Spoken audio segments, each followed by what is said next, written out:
திரும்ப அவர்களை சிஎம் ஆக்கணும் அப்படிங்கிற மாதிரி ஸ்டாலின் அவர்களும் எடப்பாடி அவர்களும் பேசினாங்க. அந்த வகையில திரும்ப அவர்களே ஆமா இப்படி ஒரு பேச்சு போய்கிறது அப்படிங்கிற மாதிரி சொல்லிட்டாரு. எல்லாமே தாமதமா சொல்றதுதான் பிரச்சனை. அண்ணனை பொறுத்த வரைக்கும் அவருடைய அரசியல் முடிவு பாத்தீங்கன்னா ரெண்டு சொல்வார். தவறான முடிவு, தாமதமான முடிவு. தவறான முடிவு என்னன்னு சொல்ல வரீங்க? இந்த ஆட்சிக்கு ஆதரவு என்பதே தவறான முடிவு, மக்கள் எண்ணத்துக்கு விரோதமான முடிவு. அண்ணன் திருமாவருடைய வாழ்க்கையிலேயே நான் பார்த்த வரைக்கும் அரசியல் வாழ்க்கையிலேயே ஒரு தவறான முடிவுனா இதை தான் நான் சொல்லுவேன். ஆட்சி போயிடுச்சுன்னா, ஆட்சி கவிழ்ந்துருச்சுன்னா எங்களுக்கு அவப்பேர் வரும். எப்படி அவப்பேர் வரும்? பாஜக உள்ள வந்துரும் சொல்லிட்டு அதுதான் சொல்றேன். முதல்ல சொல்றீங்க பாஜக உள்ளன்னு சொல்லிட்டு 6 மாசம் கழிச்சு எலெக்ஷன் வரும்போது திரும்ப அவர்கள் விஜய் அவர்களுக்கு கையை பிடிச்சி தூக்குனது ஒரு பெரிய பேச்சா போய்கிட்டு இருக்கு. வாக்கு கேட்கும் போது மக்கள் கிட்ட ஒரு வார்த்தையும், வாக்களிச்சு வெற்றி பெற்ற பிறகு எடுக்கக்கூடிய அரசியல் முடிவுகள் மாறுது. இப்போ இவங்களுக்கு என்னன்னு கேட்டால், இந்த தேர்தல் முடிஞ்சிருச்சு, இந்த மக்கள் கிட்ட இந்த 2 எம்எல்ஏக்கள் பெற்றாச்சு. இப்போ அடுத்த கட்ட நகர்வு பாராளுமன்ற தேர்தல் நோக்கி நகரும் போது இதே தாவேகா கூட கூட்டணிக்கு போகலாம். எப்படி சொல்ல முடியும்? திமுக கூட்டணியில் இருக்கிறோம், ஆதரவு தாவேகாக்கு தரோம். இது என்ன நிலைப்பாடு? ஆனா இத ஸ்டாலின் அவர்களுமே எதிர்க்கலையே. அவரே அவங்க எதிர்க்கிறாங்கன்னு அவங்கள பொறுத்த வரைக்கும் அவங்க என்ன சொல்லிட்டாங்க, அவங்க என்ன சொல்றாங்க, சட்டசபையில் தெளிவா சொல்லிட்டாரு, எங்கள் கட்சியை பாத்தீங்கன்னா கூட்டணி வச்சு ஜெயிச்சவங்களால தான் உங்க அரசு இயங்குது, நெத்தியில் அடிச்சாங்கன்னு சொல்லியாச்சு. விஷால் அந்த மாதிரிலாம் சொல்லக்கூடாது. ராஜ்மோகன் ஒரு படித்த நபர் தானே, தமிழை தெளிவா பேசக்கூடிய நபர் தான். ராஜ்மோகன் சரியா செயல்படலைன்னா அப்போ நீங்க சொல்லுங்க, இவருக்கு திரைத்துறை விட்டு கொடுத்துறாருங்க, அவர் நாங்கள் சந்திக்கவே முடியலங்க, அவருக்கு இந்த விஷயம் தெரியலங்க, அது தெரியாது சொல்லுங்க.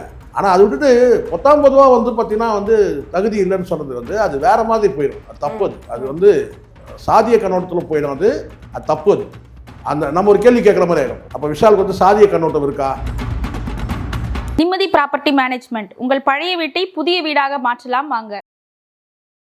இன்று நம்மோட சிறப்பு நேர்காணல்ல மூத்த பத்திரிகையாளர் சேவராஜ் ஜெய்சங்கர் இருக்காங்க. வாங்க பேசலாம். வணக்கம் சார். வணக்கம். இப்போ திரும்ப அவர்களை சிஎம் ஆக்கணும் அப்படிங்கிற மாதிரி ஸ்டாலின் அவர்களும் எடப்பாடி அவர்களும் பேசினாங்க அப்படிங்கிற மாதிரி ஒரு பேச்சுகள் போய்க்கு இருந்தது இல்லையா? அது அப்புறம் ஒரு ரூமரு, அப்படி இப்படி தலித்து எப்படி ஒரு சிஎம் ஆவாரு அப்படிங்கிறப்பெல்லாம் பேச்சுகள் போயிருந்தது. அந்த வகையில திரும்ப அவர்களே ஆமா இப்படி ஒரு பேச்சு போய்கிறது அப்படிங்கிற மாதிரி சொல்லிட்டாரு. இதை எப்படி பாக்குறீங்க? எல்லாமே அண்ணன் தாமதமா, நானே வேண்டாம் அப்படின்னு சொல்லிட்டேன். இல்ல எல்லாமே தாமதமா சொல்றதுதான் பிரச்சனை. அந்தந்த நேரத்தில் அதை சொல்லிட்டாருன்னா அதுக்கு அவர் நம்பகத்தன்மை, அதோட வேல்யூ இன்னும் கூடி வேல்யூ இருக்கும், நம்பகத்தன்மை இருக்கும். எல்லாமே அதானம்மா. கண்டிப்பா. எதை எப்ப சொல்லணுமோ அதை அப்படியே சொல்லி. அண்ணன் திருமாவூர்ல நம்ம கலங்கப்படுத்தணுன்ற நோக்கம் நமக்கு கிடையாது. 40 ஆண்டு கால உழைப்பு, தியாகம் எல்லாமே இருக்கு. ஆனாலும் அரசியல் நிலைப்பாடுகளை தவறாக எடுத்தால் அதை ஆதரிக்க முடியாது. அண்ணனை பொறுத்த வரைக்கும் அவருடைய அரசியல் முடிவு பார்த்தீங்கன்னா 2 சொல்வார். தவறான முடிவு, தாமதமான முடிவு. தவறான முடிவு, தாமதமான முடிவு. இதை தாண்டி எதையும் அவர் சொல்லி தவறான முடிவு என்னன்னு சொல்ல வரீங்க? இல்லை, இந்த ஆட்சிக்கு ஆதரவு என்பதே தவறான முடிவு, மக்கள் எண்ணத்துக்கு விரோதமான முடிவு. மக்கள் எண்ணம் பார்த்தீங்கன்னா உங்ககிட்ட இருக்க அந்த வாக்குகள் பெற்ற அந்த சட்டமன்ற உறுப்பினருக்கு அளித்த வாக்குகள் அத்தனையுமே திமுகவுக்கு திமுக ஆதரவாக, விசிகாவுக்கு ஆதரவாக வழங்கப்பட்ட தீர்ப்பு, தாவேகாவுக்கு எதிராக வழங்கப்பட்ட தீர்ப்பு. ஒரு வாக்குமே அதை கொண்டு போய் நீங்கள் பார்த்தீங்கன்னா அந்த அப்படியே தலைகீழாக மாற்றி போடுற மாதிரி, யாருக்கு வாக்களிக்க மறுத்தாங்களோ அவங்களுக்கே கொண்டு போய் நீங்கள் ஆதரவு தெரிவித்து ஒரு ஆட்சி அமைக்கிறதுக்கு 1000 காரணம். திருமாவர்களை மட்டும் சொல்லக்கூடாதுல, இடதுசாரிகள் எல்லாரையும் தான் சொல்கிறேன். இன்னைக்கு திருமாவர்கள் பேசுகிறாரு, அவங்கெல்லாம் பத்திரிகையாளர் சந்திக்கிறதுக்கு கூட திராணி இல்லை. கம்யூனிஸ்டுகள் இவராது பத்திரிகையாளர் சந்திக்கிறாரு, அவங்க பத்திரிகையாளர் சந்திக்கிறதுக்கு கூட திராணி கிடையாது. யார் செய்தாலும் தவறு தான். உங்களை நேரடியாகவே கல்லாப்பட்டி கூட்டணின்னு சொல்லியாச்சு. டைரக்டாக விமர்சனம் பண்ணும்போது கல்லாப்பட்டி கூட்டணின்னு சொல்லுவாங்க. அந்த கல்லாப்பட்டியை கொண்டு போயிட்டு நீங்கள் அவங்க ஆதரவு தெரியுங்கன்னா அப்போ நீங்கள் கல்லா வாங்க போறீங்கன்னு அர்த்தம், கல்லா கட்ட போறீங்கன்னு அர்த்தம். அவ்வளோதானே? இல்லை, அவர் தான் சொல்லிட்டாரு எனக்கு ஆட்சியிலே பங்கு வேணும், அதிகாரம். நீங்கள் ஆட்சியில் பங்கு வேணும்னா கிடையாது. ஆட்சியில் பங்கு கேளுங்க, கேட்காம போங்க. கொள்ளையடிக்கிறதுல பங்கு வரும், அது ஒன்றும் சந்தேகம் இல்லையே. கொள்ளையடிக்கிறதுல பங்கு வரும் சொல்லுங்க. அப்போ நீங்கள் ஒரு தினம் சொல்லுவீங்களா? ஒரு தினம் நெஞ்சை கிழிச்சு காட்டுவீங்களா? ஒரு தினம் கல்லாப்பேட்டி திறந்து காட்டுவீங்களா? பாருங்க காலியா இருக்குன்னு சொல்லிட்டு சொல்லுங்க. நீங்க அண்ணன் திருமாவருடைய வாழ்க்கையிலேயே நான் பார்த்த வரைக்கும் அரசியல் வாழ்க்கையிலேயே ஒரு தவறான முடிவுனா இதை தான் நான் சொல்லுவேன். இந்த முடிவு தான் தவறான முடிவு. மற்றபடி அவருடைய வாழ்க்கையில் நம்ம எதையுமே குறைய சொல்ல முடியாது. அரசியல் நிலைப்பாடுகள் மாறி இருக்கலாம். ஒரு டைமில் ஜெயலலிதாவை ஆதரிச்சா, அதுக்கப்புறம் தொடர்ச்சியாக வந்து திமுக தான் ஆதரிச்சார். சில விமர்சனங்கள் இருக்குது, எவ்வளோ ஆட்சியில் எவ்வளோ குறைகள் இருக்கும்போது ஏன் நீங்கள் முட்டு கொடுக்குறீங்கன்னு சொல்லியிருந்தது.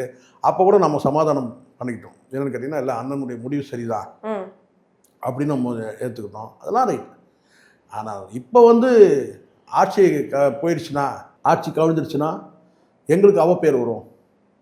எப்படி அவப்பேர் வரும்? பாஜக உள்ள வந்துரும் சொல்லிட்டு அதுதான் சொல்றேன். முதல்ல சொல்றீங்க பாஜக உள்ளன்னு சொல்லிட்டு 6 மாசம் கழிச்சு எலெக்ஷன் வரப்போகுது. 6 மாசம் கழிச்சு எலெக்ஷன் வரப்போகுது. அப்போ மீண்டும் கூட தாவேகா வந்து வெற்றி பெற்று வரட்டுமே, பெரும்பான்மை பெற்று வரட்டுமே. அதுக்காக ஒரு மைனாரிட்டி கவர்மெண்ட்டுக்கு நீங்கள் போய் முட்டு கொடுத்துட்டு அதுக்கு நீங்கள் வியாக்கியானம் பண்ணால் அது எப்படி சரியாக இருக்கும்? நீங்கள் சொல்லலாம் வந்து இது எங்களுக்கு வந்து அவங்க ஆதரவு கேட்டு நாங்கள் தரலன்னா இந்த ஆட்சி இழந்தது கூட நான் வந்து திரும்ப தான் காரணம் சொல்லுவேன். நீ உங்களை மட்டும் சொல்ல மாட்டாங்களே. இல்ல ஆனா அந்த வகையில வந்து கடைசி நேர திரும்ப அவர்கள் வந்து அவங்கள முடிவை வந்து லேட்டா சொன்னதற்கே இதுக்குப்பா அந்த மனுஷர் இவ்வளவு நேரம் ரொம்ப இழுக்கிறாரு, இவர்தான் ரொம்ப இது பண்ணிருக்காரு எல்லாருமே அவர் மேல தான். நீங்க கேட்ட கேள்விக்கு நான் அதனால தான் சொல்லிட்டேன். தவறான முடிவு தாமதமான முடிவு. தவறான முடிவு எடுக்கிறதுனால தான் அது தாமதமாகுது. சரியான முடிவுனா டக்குன்னு எடுத்துருவீங்க, யோசிக்க வேண்டிய அவசியமே கிடையாது. தவறான முடிவு எடுக்கிறீங்க, அது தாமதமாக எடுக்கிறீங்க. இப்போ வந்து அவங்க சிஎம் ஆனதுக்கு அப்புறம் விஜய் அவர்கள் வந்து அவங்க ஆஃபீஸ்க்கு போய் பார்த்தாங்க, திரும்ப அவங்க ஆஃபீஸ்க்கு போய் பார்த்தாங்க. அப்போ வந்து திரும்ப அவர்கள் வந்து விஜய் அவர்கள் கையை பிடிச்சி தூக்குனது வந்து ஒரு பெரிய பேச்சா போய்கிட்டு இருக்கு. அப்போ வந்து திரும்ப அவர்களுக்கு வந்து தாவேகா கூட இணக்கமாகிறது வந்து ரொம்ப இல்ல. இது எல்லாருமே அங்கதான் போறாரு. வாக்களித்த பிறகு மக்கள் வாக்கு கேட்கும் போது மக்கள் கிட்ட வந்து ஒரு வார்த்தையும், வாக்களிச்சு வெற்றி பெற்ற பிறகு எடுக்கக்கூடிய அரசியல் முடிவுகள் மாறுது. இப்போ இவங்களுக்கு என்னன்னு கேட்டால், இந்த தேர்தல் முடிஞ்சிருச்சு, இந்த மக்கள்கிட்ட வந்து இந்த 2 எம்எல்ஏக்கள் பெற்றாச்சு. இப்போ அடுத்த கட்ட நகர்வு வந்து பாராளுமன்ற தேர்தல் நோக்கி நகரும் போது உடனே இதே தாவேகா கூட கூட்டணிக்கு போகலாம். எப்படி சொல்ல முடியும்? இங்கே நீங்கள் மக்கள் எண்ணத்துக்கு எதிராக கூட நீங்கள் ஆதரவு தெரிவிச்சிங்கல்ல.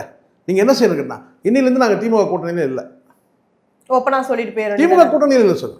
ஆனால் திமுக கூட்டணியில் இருக்கிறோம், ஆதரவு வந்து தாவேகாக்கு தரோம். இது என்ன நிலைப்பாடு? இது என்ன நிலைப்பாடு? ஆனா இத ஸ்டாலின் அவர்களுமே எதிர்க்கலையே, அவரே அவங்க எதிர்க்கிறாங்கன்னு அவங்கள பொறுத்த வரைக்கும் அவங்க என்ன சொல்லிட்டாங்க, அவங்க என்ன சொல்றாங்க, சட்டசபையில் தெளிவாக சொல்லிட்டாரு, எங்கள் கட்சியை வந்து பார்த்தீங்கன்னா கூட்டணி வச்சு ஜெயிச்சவங்களால தான் உங்க அரசு வந்து இயங்குது, நெத்தியில் அடிச்சாங்கன்னு சொல்லியாச்சு. இது வந்து மக்கள்கிட்ட பார்வை எப்படி இருக்கும்? மக்கள்கிட்ட எப்படி பார்வை இருக்கும்? இந்த அரசு பண்ணக்கூடிய அத்தனை அவலங்களுக்கும் பொறுப்பு யார் எடுத்துப்பாங்க? ஆனால் ஒரு தெளிவாக வார்த்தை சொல்கிறார், என்னன்னாக்கா இந்த ஆட்சி கவிழ்ந்தாக்கா எங்கள் மீது வந்து ஒரு பழி வந்திருக்கோம் அப்படின்னு சொல்கிறார். ரொம்ப சாமர்த்தியமான பதில் அது. பழி வந்திருக்கும் சார். இப்போ நான் சொல்கிறேன், இந்த ஆட்சியில் நடக்கிற அத்தனை அவலங்களுக்கு நீங்கள் தான் காரணம் வருமா வராதா? ஏன்னா உங்கள் ஆதரவு தானே இந்த ஆட்சியை நடக்குது. தமிழ்தாய் வாழ்த்து பெண்ணுக்கு தள்ளப்பட்டது இல்லையா? அடுத்தடுத்து நடக்கக்கூடிய அத்தனை அவலங்களுக்கும் யார் காரணமாவீங்க? யார் காரணம்? நீங்கள் தானே காரணமாவீங்க. அதையும் யோசிக்கிற நீங்கள், அதை யோசிக்கணும்ல. ஆட்சி கவிழ்ந்தாலும் ஒருபோதும் வராது. ஏன்னா மக்கள் வந்து தாவேகாக்கு பெரும்பான்மை தரல, மீண்டும் மக்களை போய் சந்திச்சாங்கன்னா மீண்டும் ஜெயிச்சு வர போறாங்க. இவங்களுக்கு ஒரு பயம் இருந்துச்சு, ஒருவேளை ஆட்சி கவிழ்ந்து மீண்டும் போய் மக்களை போய் சந்திச்சாருன்னா பெரும்பான்மை வழங்கிட்டாங்கன்னா என்ன பண்றது, அப்படி ஒரு எண்ணமும் இவங்களுக்கு இருந்தது. அதோட இப்போ வந்து பார்த்தா மீண்டும் நம்ம தேர்தலை சந்திக்க வேண்டாம், மீண்டும் தேர்தல் சந்தித்தா மீண்டும் தேர்தலுக்கான செலவு இருக்கு, கூட்டணி கட்சிகள் வந்து பார்த்தீங்கன்னா கூட்டணிகள் மாறுவதற்கு வாய்ப்பு இருக்கு. இந்த 2 சீட்டு வந்து பார்த்தீங்கன்னா கூடுதலாக வந்து பார்த்தீங்கன்னா 2 சீட்டு கிடைக்கலாம், இல்லை இந்த 2 சீட்டு கிடைக்காம போகலாம். இதெல்லாம் கணக்கிட்டு தான் நடந்தது. ஆனால் வெளிப்படையாக பேசினா எல்லாத்தையும் வெளிப்படையாக பேசணும். பல காரணங்கள். உங்கள் மேலே பழி எப்படி வரும்? இப்போ நான் கேட்குற ஆட்சியை வந்து இந்த ஆட்சி வந்து பார்த்தீங்கன்னா வந்து மக்களுக்கு எதிராக இருக்குது, மக்கள் நலத்திட்டங்களை செய்யலை, அப்போ யார் மீது பழி வரும் சொல்லுங்கள்? அதான் அண்ணன் பேசுறது சரி கிடையாது. இப்போ வந்து அவருடைய வந்து பார்த்தீங்கன்னா அவருடைய பொது வாழ்க்கையை மதிக்கிறோம், அவருடைய தியாகத்தை நம்ம மதிக்கிறோம். ஆனால் அவர் எடுக்கக்கூடிய முடிவு அத்தனைக்கும் வந்து பார்த்தீங்கன்னா நம்ம ஜால்ரா அடிக்க முடியாது. உள்ளபடியே வந்து பார்த்தீங்கன்னா தவறுனா தவறுன்னு சொல்லுவோம். அன்னுடைய அரசியல் வாழ்க்கையிலே தவறான முடிவுன்னு சொன்னால் அது கம்யூனிஸ்டுகளை கூட விடுங்கன்னா என்ன, அவங்களையும் சேர்த்தே சொல்லுவோம் என்ன. ஆனால் அவங்கள நம்ம பொருட்படுத்துறது கிடையாது. இப்போ அண்ணன் திருமா பார்வை வந்து பார்த்தீங்கன்னா கம்யூனிஸ்ட் தலைவர் மீது நமக்கு கிடையாது. ஆனால் அண்ணன் திருமா மீது வந்து பார்த்தீங்கன்னா ஒரு பார்வை இருக்குது. 40 ஆண்டு கால அரசியல் வாழ்க்கை வந்து தியாகம் எல்லாமே இருக்குது. அப்போ அந்த இடத்துல வந்து நம்ம வந்து குறிப்பிட்டு பேசும்போது நம்ம அதை புறந்தள்ள முடியல. அதை நம்ம கணக்கில் வச்சு தான் நம்ம என்ன செய்யறோம், கடந்து போக நினைக்கிறோம். அண்ணன் தப்பு பண்ணிட்டாரு, தவறான முடிவு அப்படின்றத மட்டும் நம்ம வந்து பதிவு பண்ணுறோம். தாமதமான முடிவு. தாமதத்துக்கு காரணம் என்ன? தவறான முடிவு எடுத்தனாலும் நீங்கள் தாமதம் ஆச்சு அந்த முடிவு. இப்போ திரும்ப அவர்கள் வந்து எனக்கு ஆட்சியில் பங்கு வேண்டாம், அதிகாரத்தில் பங்கு வேண்டாம் அப்படின்னு சொல்லிட்டாங்க. இப்போ விஜய் அவர்களுக்கு வந்து அமைச்சர்கள் பதவி இது பண்றதுக்கு போதுமான அமைச்சர்கள் இல்லை அப்படிங்கிற ஒரு பேச்சு போய்கிட்டு இருக்கு. அந்த வகையில வந்து விசிகாவுக்கும் கொடுக்க வாய்ப்பு உண்டு அப்படிங்கிற வன்னியரசு அவர்களுமே எனக்கு ஆட்சியில பங்கு வேணும், அதிகாரத்துல பங்கு, திரும்ப அவர்கள் எவ்வளவு தூரம் பேசுறாங்களோ அதுலயே அவங்க கரெக்ட், நீங்க கேட்கறது கரெக்ட். அதுலயே அவங்க ஒரு நிலைப்பாட்டில் நிக்கல. இப்ப இன்னைக்கு என்ன பேட்டியில சொன்னாரு, வெளியில இருந்து ஆதரவு தரணும்னு சொல்றாரு. எப்படி இல்ல தாவேகா தர்ற மாதிரி தான் பேசல, தர மாதிரி அவங்க தராங்க. ஆனா இவர் என்ன சொல்றாரு, நீங்க பதவி வாங்கிட்டீங்கன்னா நீங்க வந்து ஆட்சி அதிகாரத்தில் நீங்க பங்கு உள்ள போயிருக்கீங்களா, நீங்க வெளியில இருந்து ஆதரவுன்றது ஒரு சேஃப் லைன்ல நிக்கிறது, புரியுதுங்களா? ஆனால் பதவி வாங்கிட்டீங்கன்னா நீங்க ஆட்சிக்குள்ளே போயிட்டீங்க, அந்த கூட்டணி தானே. ஆமா, உள்ள போயிட்டீங்க நீங்க. அதனால அந்த முடிவு எடுக்க மாட்டாருன்னு நம்புறோம். ஆனா நாளைக்கு என்ன வேணாலும் திரும்ப அவர்கள் சொல்றதோட வன்னியரசு அவர்கள் வந்து இத இல்ல வன்னியரசு எடுக்கிறது முடிவு கிடையாது. வன்னியரசு அவர்கள் வந்து திரும்ப அவர்களோட க்ளோஸ். அப்ப அவங்க வந்து அவங்களுக்கு தெரியாம இந்த பதில இவர் சொல்ல வாய்ப்பு, அது மாதிரி சொல்ல வாய்ப்பு கிடையாது. அந்த மாதிரி வந்து சொல்றதுக்கு வாய்ப்பு கிடையாது. சொன்னது வந்து ஏற்கனவே சொன்னதுதான். ஆட்சி அதிகாரத்தில் பங்குன்றது ஏற்கனவே முன்னாடி சொன்னது. இப்போ அப்படி கிடையாது. இந்த தாவேகா அரசுல வந்து ஆதரவளிக்கிறது வெளியில இருந்து தான் ஆதரவுன்னு சொல்லியிருக்கிறாங்க. அதனால அதுக்கான வாய்ப்பு இருக்காது. அந்த தப்பையும் செய்ய மாட்டாருன்னு நினைக்கிறோம்.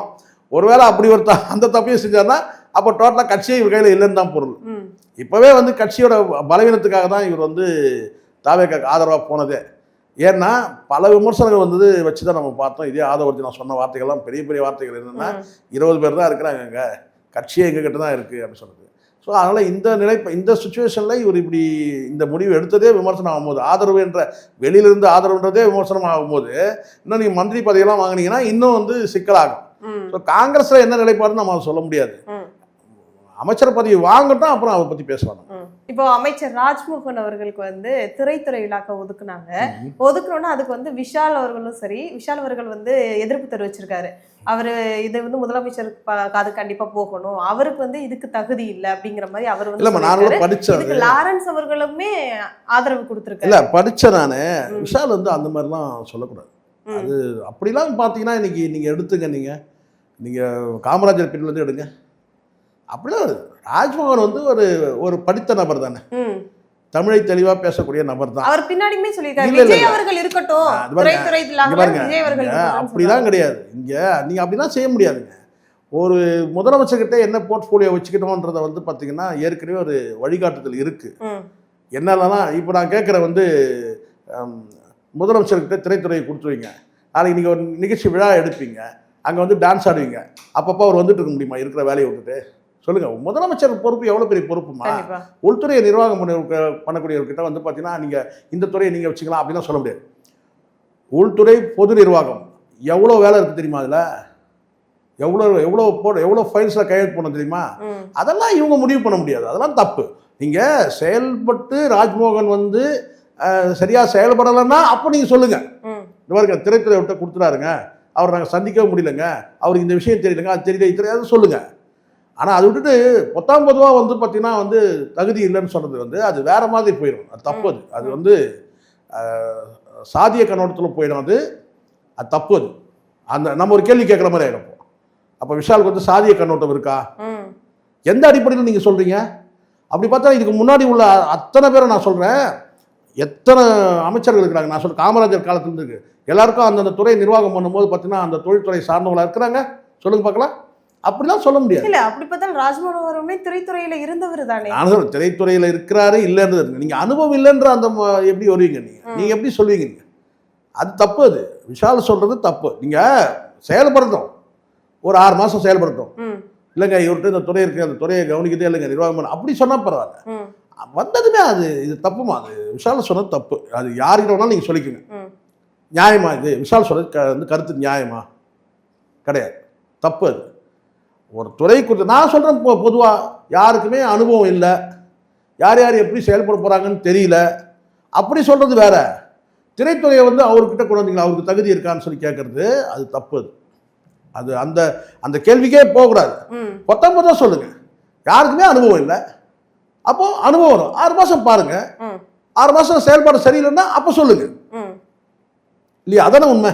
ஆமா. நீங்க ஏத்துக்கிறீங்க ஏத்துக்கலன்னுலாம் கிடையாது. இது உங்க தலையெழுத்தோ இல்லை வந்து அவங்க தலையெழுத்தோ, சரிங்களா? அரசாங்கம் வந்து அமைச்சாச்சு, ம். அவங்க தான் அமைச்சர்.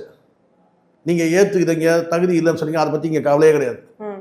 அவங்க தான் அமைச்சர். உங்களுக்கு ஆட்சி இருக்கிற வரைக்கும் அவங்க தான் அமைச்சர். அந்த ஆட்சி போயிட்டா இன்னொருத்தர் வந்துடும், அவ்வளோதான். ம். அப்போ நீங்க வந்து பார்த்தீங்கன்னா இந்த பதவியை அவர்கிட்ட கொடுத்தீங்க, அவர் தகுதி இதை நீங்க சொல்லி ஜெயலலிதா பீரியட் தான் சொல்லுவீங்களா நீங்க? நான் இதே விஷால் ம். ஜெயலலிதா ஆட்சியில் சொல்லுவீங்களா நீங்க? இதுக்கு முன்னாடி எத்தனை பேர் வந்து திரைத்துறை எத்தனை பேர் இருந்துச்சு? அவங்கெல்லாம் அந்த துறையை சார்ந்தவங்களா? சொல்லுங்க, ஏதாவது 4 பேர் சொல்லுங்க. ம். திரைத்துறை வந்து எத்தனை பேர்கிட்ட இருந்திருக்கு இதுக்கு முன்னாடி? அவங்களாம் அந்த துறையை சார்ந்தவங்களா? சம்பந்தமே இல்லாதவங்க கிட்ட கூட துறை இருந்திருக்கு. அதனால வந்து இப்படி சொல்றதே வந்து பார்த்தீங்கன்னா அது வந்து ஒரு சாதிய கண்ணோட்டம் தான். நான் அப்படிதான் நான் நினைக்கிறேன். பொறுத்திருந்து பார்க்கலாம் என்ன நடக்குதுன்னு. தங்களின் பல்வேறு கருத்துக்களை பகிர்ந்து மிக்கிறேன். நன்றி.